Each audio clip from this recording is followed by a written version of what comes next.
Hi hello welcome to ABN hits. ఇప్పుడు present అందరూ కూడా సిటీ స్కాన్కి అయితే వెళ్తున్నారు. సిటీ స్కాన్కి వెళ్ళి కోవిడ్ పాయింట్స్ అంటూ భయపడుతున్నారు. సో ఇదే క్వశ్చన్కి సంబంధించి మనతో పల్మనాలజిస్ట్ డాక్టర్ ఏ రఘుకాంత్ గారు మనతో ఉన్నారు. అసలు ఎన్ని పాయింట్స్ వస్తే భయపడాలి, అసలు ఎన్ని పాయింట్స్కి మనం ఇగ్నోర్ చేయాలి అన్న ఈ క్వశ్చన్పై సార్తోనే మరింత ఇన్ఫర్మేషన్ అయితే తీసుకుందాం. Hi sir. సార్ ఇప్పుడు ప్రజెంట్ అందరూ కూడా సిటీ స్కాన్కి వెళ్తున్నారు, పాయింట్స్ అనేది వస్తున్నారు. ఇంతకుముందు గతంలో కోవిడ్ అంటే కోవిడ్ అని భయపడ్డారు. ఇప్పుడు ఈ సెకండ్ వేవ్లో మాత్రం అసలు ఈ ఆర్టీపీసీఆర్ నెగిటివ్ అంటూ పాజిటివ్ అంటూ అండ్ ఈ సిటీ స్కాన్స్కి అంటూ ఎక్కువగా అయితే ప్యానిక్ అవుతున్నారంటారా? అండ్ ఇప్పుడు కొత్తగా పాయింట్స్ అంటున్నారు. అసలు దీనికి ఫుల్ క్లారిఫికేషన్ మీరే ఇవ్వాలండి. ముందుగా మీకు తెలుసుకోవాల్సింది సిటీ స్కాన్ పర్పస్ ఏంటిది, ఇది ఈ లక్షణాలు కరోనాకు సంబంధించినయా కాదా, ఒకవేళ అయితే దానికి ఎంత లెవెల్గా ఉంది, ఎంత ఇన్వాల్వ్మెంట్ ఉంది అన్నది. అంటే సిటీ స్కాన్లో ఒక్క భాగమే ఉందా, చాలా భాగాల్లో ఉందా అన్నది. సో ఈ రెండిటికి మనం చెప్పవలసింది కొరాడ్ సిస్టమ్ అంటారు. అంటే కొరాడ్ 1 2 3 4 5 6 అని మనకు డివైడ్ చేస్తారు. ఏదైతే కొరాడ్ 6 అంటే కరోనా పేషెంట్స్లో ఎలా సిటీ స్కాన్లో మనకి ఆ చేంజెస్ కనపడతాయో దాన్ని కొరాడ్ 6 అంటారు. 5 అనేది దాని పాసిబిలిటీ ఉంది, బట్ ఆర్టీపీసీఆర్ నెగిటివ్, అంటే నెగిటివ్ ఉన్న స్టేజ్లో ఉన్న వాళ్ళకి 5 అని. ఈ 3 4 అనే ప్రాబబిలిటీ, అంటే కోవిడ్ అనే పాసిబిలిటీ ఉంది, బట్ అదర్ ఫ్యాక్టర్స్ అంటే ఇంకా సిమ్టమ్స్ కానీ అదర్ డిజీజెస్ కానీ రూల్ అవుట్ చేసుకుంటే పాసిబిలిటీ ఉంది, బట్ ఎర్లీ స్టేజ్లో ఇలానే ఉంటాయన్నట్టు. ఎర్లీ స్టేజ్లో మనకు సిటీ స్కాన్ చేసినప్పుడు మనకు ఆ ఫుల్ బ్లోన్ లీజన్స్, అంటే ఏదైతే టిపికల్గా కరోనా ఇన్ఫెక్షన్స్ ఎలా ఉండాలో అవి ఉండనప్పుడు మనం 4 3 అని ఇస్తుంటారు. 1 2 అంటే నార్మల్, అంటే not related to Covid, and 1 is a normal. So అలా. సో ఈ 1 to 6 అనేది కేవలం కోవిడా నాన్ కోవిడా అని చెప్పడానికే, అంతేగాని 5 ఉంటే డేంజర్, 6 ఉంటే డేంజర్, 3 ఉంటే భయపడొద్దు అని అది కాదు. ఫస్ట్ కోవిడా కాదా అని రూల్ అవుట్ చేసుకొని, సెకండ్ పాయింట్ ఏంటిదంటే సిటీ సివియారిటీ స్కోర్ అని పక్కన ఇస్తారు ప్రతి రిపోర్ట్లో. 95% ఇప్పుడు ఉన్న ట్రెండ్కి ఎవ్రీవన్ ఈజ్ మెన్షనింగ్. సో ఆ సిటీ స్కాన్ రిపోర్టింగ్ ఎంత అనేది, సిటీ సివియారిటీ స్కోర్ ఎంత అనేది అంటే మన లంగ్స్ ఎంత ఇన్ఫెక్ట్ అయినాయి అనే దాన్ని బట్టి మనకు తెలుస్తుంది. కొందరేమో 25 పార్ట్స్గా డివైడ్ చేస్తున్నారు.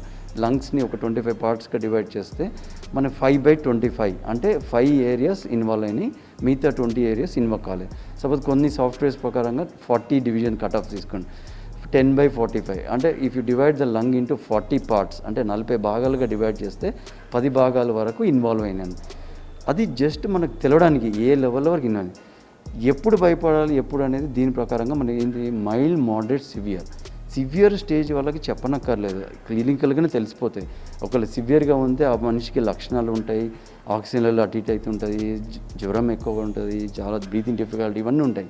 అప్పుడు క్లియర్గా తెలిసిపోతుంది ఈ రిక్వైర్స్ అడ్మిషన్ అని పేషెంట్కి తెలుస్తుంటుంది, పేషెంట్ ఫ్యామిలీ మెంబర్స్ తెలుస్తుంటుంది, ఈవెన్ ద డాక్టర్ ఎవరైనా ఏ కేటగిరీ వాళ్ళైనా వాళ్ళు చెప్పగలుగుతారు. Only difficulty is mild to moderate case. ఈ మైల్డ్ టు మోడరేట్ కేసెస్ వాళ్ళకే అసలు అడ్మిట్ కావాలా వద్దా, ఎప్పుడు భయపడాలి, అసలు ఏం చేయాలనేది ఉంటుంది. మనం చూసుకోవాల్సిందల్లా ఈ మైల్డ్ టు మోడరేట్ కేసెస్కి చాలాసార్లు ఓపీ బేసిస్ మీద ట్రీట్మెంట్ ఇస్తే చాలా మనకి కంట్రోల్ అవుతుంది. కానీ మానిటరింగ్ ఈజ్ ఇంపార్టెంట్. ఇప్పుడు సిటీ స్కాన్ చేసాం, ఒక మనిషి పాజిటివ్ అయ్యారు, Day 5 సిటీ స్కాన్ చేశారు, another 10 days is a crucial. So మనం డైలీ సిటీ స్కాన్ వెళ్ళమని చెప్పలేము, రైట్? సో అలాంటి వాళ్ళు ఎవరైతే మోడరేట్ అనే ఫిగర్ వచ్చిందంటే, మోడరేట్ ఇన్ ద సెన్స్ ఇప్పుడు ఒక 25 పార్ట్స్గా స్కోరింగ్గా తీసుకుంటే మనకి 10 to 20 అనేది 10 to 15 ఆ రేంజ్లో వచ్చినాయి మోడరేట్ అంటారు. అలాంటి వాళ్ళకి కొంచెం మీరు అబ్జర్వ్ చేసుకోండి, డైలీ సిమ్టమ్స్ ఎలా ఉన్నాయి, ఆక్సిజన్ ఫ్లక్చుయేషన్ అవుతున్నాయా, ఇవన్నీ చూసుకొని ఫీవర్ అన్నీ వస్తున్నాయి, ఇచ్చిన మన ఓపీ బేసిస్ మీదగా రెస్పాన్స్ లేదంటే they require admission. Otherwise mild category అంటే బిలో 10 డోంట్ రిక్వైర్ అడ్మిషన్. ఇండైరెక్ట్గా తెలుస్తుంది కోవిడ్ ఉంది, కోవిడ్ ఇన్ఫెక్షన్ ఉంది, అది ఈ భాగాల్లో ఇన్వాల్వ్ అయినాయని. అంతేకాని ప్రతి ఇన్వాల్వ్మెంట్కి అడ్మిషన్ కాదు, ప్రతిసారి నెగ్లెక్ట్ చేయాల్సిన అవసరం లేదు.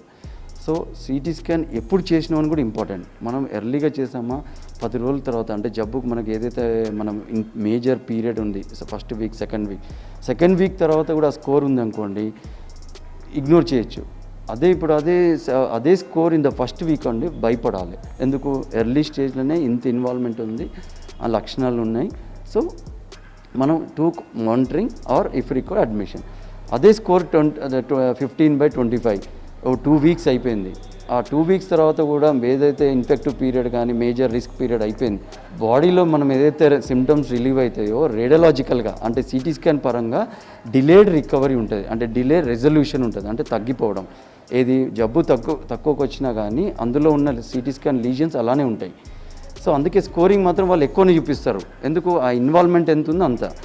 సో ఏ పాయింట్ ఆఫ్ వ్యూలో సిటీ స్కాన్ చేసామో, పేషెంట్కి ఇప్పుడు ఏం ప్రాబ్లం ఉంది, ఆక్సిజన్ లెవెల్ ఎంత ఉంది, దాని మీద మనం కన్సిడర్ చేసుకోవాలి, కానీ ఒక్క రిపోర్ట్ మీదనే మనం ఆధారపడాల్సిన అవసరం లేదు. చూసారు కదా, హెల్త్కి సంబంధించినటువంటి మరింత ఇన్ఫర్మేషన్ కోసం మన ఏబిఎన్ హిట్స్ అనే ఛానల్ని సబ్స్క్రైబ్ చేసుకోండి.